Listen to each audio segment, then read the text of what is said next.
मराठा आरक्षणाच्या आंदोलनाचा आजचा दुसरा दिवस। मराठा आंदोलनाला दुसऱ्या दिवशी परवानगी। आंदोलकांकडून आझाद मैदानात घोषणाबाजी।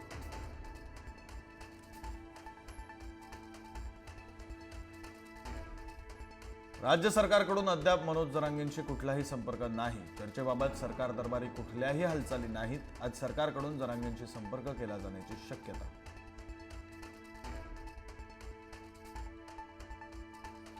मराठ्यांना पाणी जेवण मिळू नये असं सरकारचे प्रयत्न।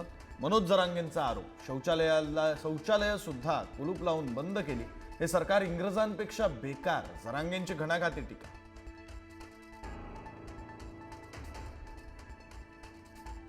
मराठा आंदोलनाबाबत सरकारची भूमिका सहकार्याची। मुख्यमंत्री फडणवीसांचं वक्तव्य। लोकशाही पद्धतीने आंदोलनास विरोध नाही, पण कुणीही आडमुठेपणाने वागू नये, फडणवीसांचं आवाहन।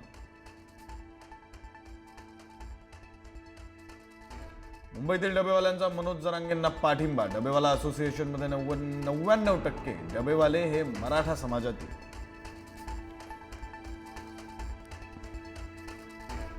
राष्ट्रीय ओबीसी महासंघाचं आजपासून नागपुरात साखळी उपोषण। मराठा समाजाला ओबीसीतून आरक्षण देण्याच्या जरांगेंच्या मागणीला विरोध।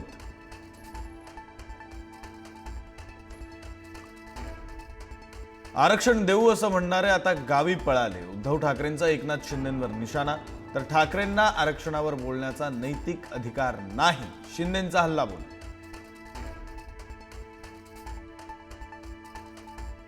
ओबीसी मराठा भांडण लागलं पाहिजे अशी काहींची भूमिका। आंदोलनावर पोळी भाजू नका, तुमचं तोंड भाजेल, मुख्यमंत्री फडणवीसांचा विरोधकांना इशारा। केंद्रीय गृहमंत्री अमित शहा मुंबई दौऱ्यावर। अमित शहा लालबागच्या राजाचं दर्शन घेणार। वांद्रे अंधेरीतील गणेश मंडळांनाही देणार भेट।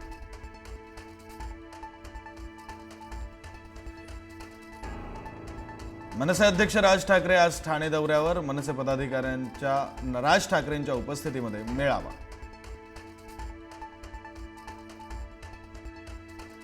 रविवारी मध्य रेल्वेवर मेगा ब्लॉक। चिंचपोकळी आणि करीरोडचा लोकल थांबा रद्द। लालबाग चिंचपोकळीला जाणाऱ्या गणेश भक्तांचे हाल होण्याची शक्यता।